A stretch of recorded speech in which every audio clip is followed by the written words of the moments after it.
Hello students. देखिए आज हम लोग अपना जो नेक्स्ट टॉपिक है वो स्टार्ट करने जा रहे हैं, which is about total internal reflection, TIR। We have to study about total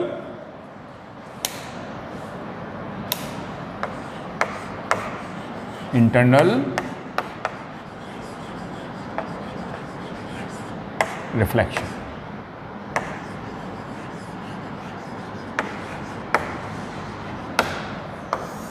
short में इसे TIR बोल देते हैं, TIR।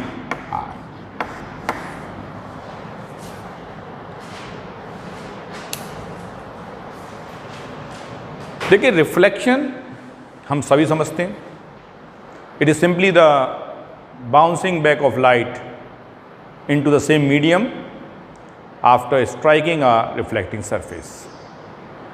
और रिफ्रैक्शन भी हम लोग पढ़ चुके हैं। रिफ्रैक्शन में क्या होता है, when light ray goes from one medium to another, its path changes, it bends, और इसी फिनोमेना को क्या बोल देते हैं, रिफ्रैक्शन बोल देते हैं। यहां हम देख रहे हैं total internal reflection. Total internal reflection का मतलब क्या होता है, अगर रिफ्रैक्शन की कंडीशंस में रिफ्लेक्शन हो जाए तो केस हमारा TIR का हो जाता है।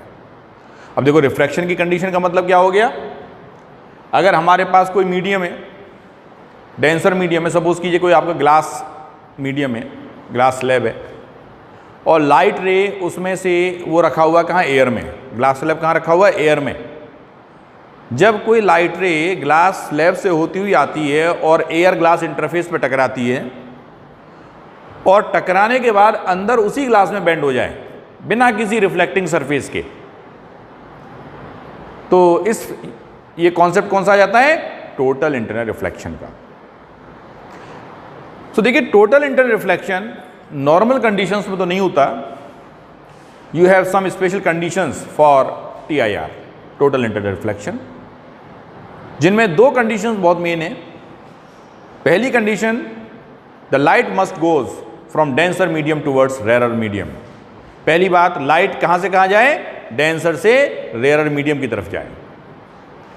और दूसरा होता है the angle of incidence in the denser medium must be greater than the critical angle for that interface. ठीक है, तो यहां दो कंडीशन है TIR की।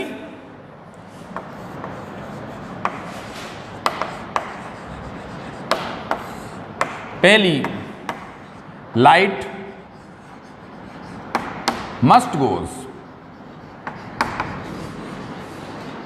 from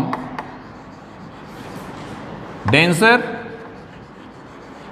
to rarer medium,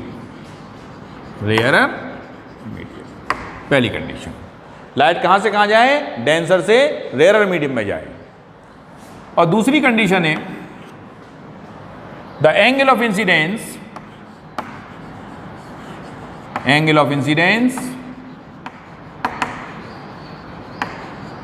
in the denser medium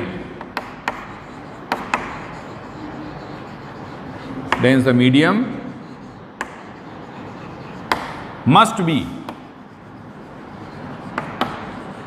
greater than the critical angle।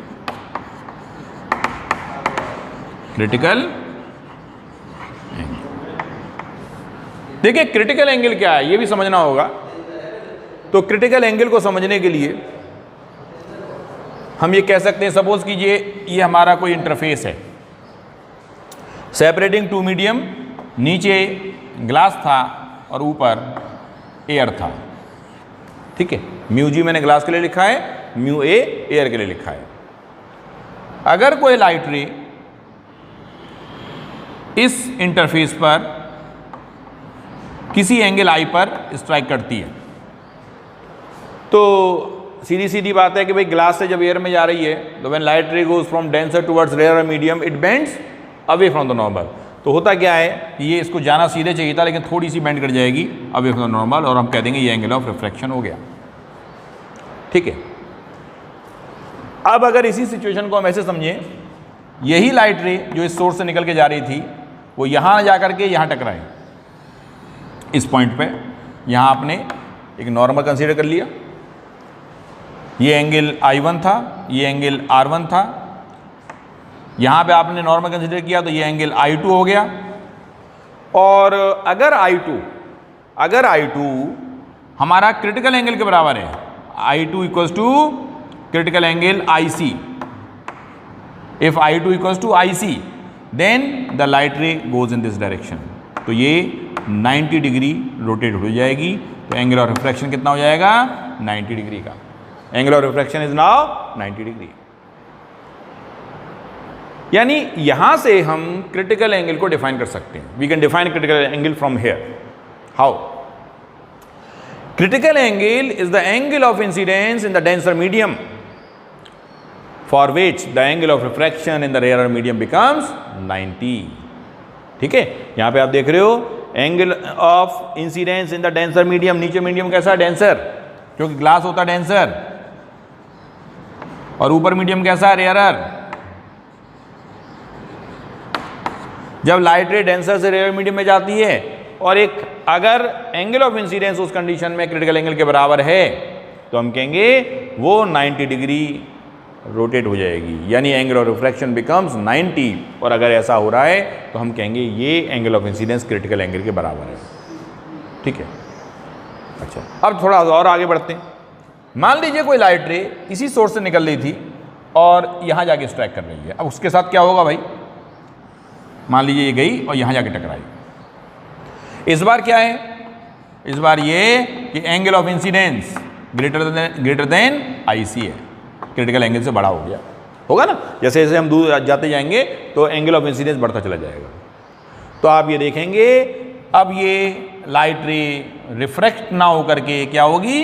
Refract होगी और ये इधर मुड़ जाएगी, such that this angle is equal to this angle. और यही हमारा क्या होता है? This is TIR, total internal reflection. इसी को क्या बोल देते हैं? Total internal reflection. तो यहां जरा क्रिटिकल एंगल लिख लेते हैं। Critical angle, critical angle IC, और कुछ किताबों में आपको C से भी मिलेगा, तो कंफ्यूज नहीं करना है, दोनों का रिप्रेजेंटेशन क्रिटिकल एंगल को ही रिप्रेजेंट करते हैं। तो critical angle is the angle of incidence in the denser medium for which the angle of refraction in the rarer medium becomes 90. So angle of incidence in denser medium for which angle of refraction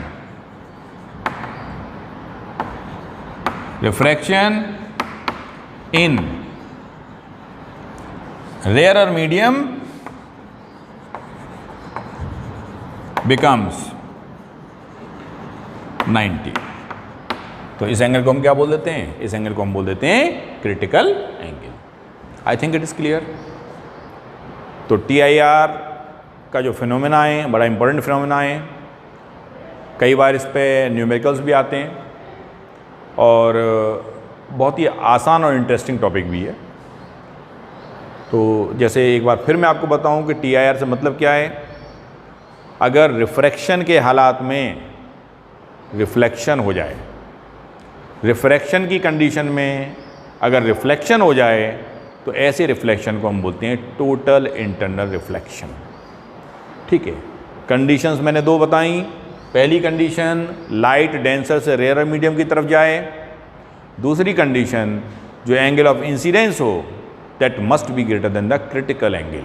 critical angle क्या है मैंने आपको भी बताया। ठीक है, और ये दोनों कंडीशंस अगर फुलफिल करती हैं तो लाइट रिफ्रैक्ट ना होकर के रिफ्लेक्ट हो जाती है और इसी फिनोमेना को हम TIR बोल देते हैं।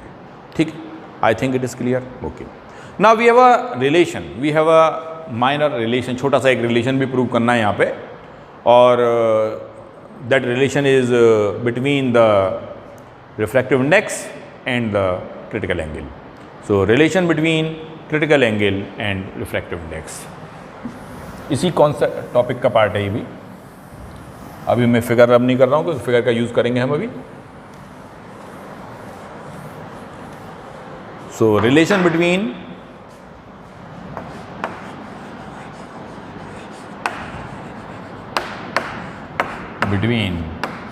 mu and IC, ठीक है, refractive index and critical angle.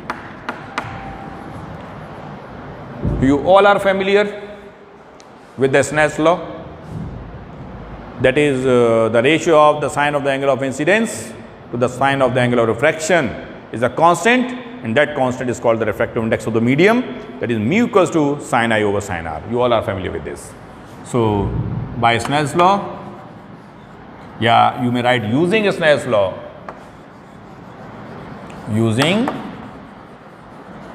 Snell's law at, इस पॉइंट को A कह दीजिए, इसे B कह दीजिए और इसे C कह दीजिए, at point B, at point B.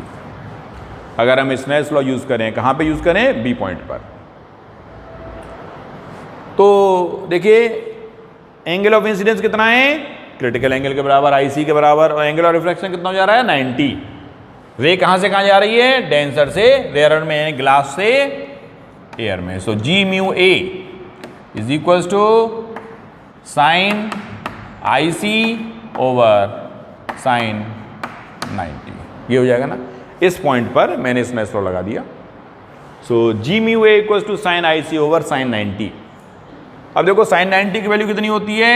1. और G mu A is equals to sine IC. Just take the reciprocal, or you have 1 upon G mu A is equals to 1 upon sin IC. और यहाँ से 1 upon G mu A क्या होता है? A mu G. ये आप पीछे पढ़ चुके हैं, प्रिंसिपल ऑफ रिवर्सिबिलिटी. और you have A mu G is equals to 1 over sin IC. ठीक है, बड़ा आसान सा छोटा सा रिलेशन है, लेकिन बड़े काम का है. ठीक है, काम का इस सेंस में कई बार क्या होता है कि एक छोटा सा न्यूमेरिकल दे दिया 2 मार्क्स में, बता दिया कि भाई the refractive index for glass air interface is given to you. ठीक है, and you to find the critical angle for that interface. So you can directly use this formula to get the value of critical angle. कभी कभी ऐसा भी होता है कि अगर किसी इंटरफेस के लिए हमें क्रिटिकल एंगल दे रखा हो, critical angle is given to you and you have to find the refractive index of that medium, तो you can again use the same formula. ठीक है, इसी का इस्तेमाल करके हम यहाँ पर refractive index और critical angle दोनों निकाल सकते हैं, depending upon the situation that कौन सी चीज़ हमें दे रखी है और कौन सी चीज़ हमारी अननोन है. ठीक है, अच्छा, इसके बाद हम बात करते हैं कुछ एप्लीकेशंस की कि कहाँ कहाँ हम इस TIR का इस्तेमाल कर सकते हैं. So now applications of TIR. देखो मिराज आपने सुना होगा, क्या होता है जानते हैं? It is simply a kind of optical illusion which can be observed in the hot summer season और मेनली इन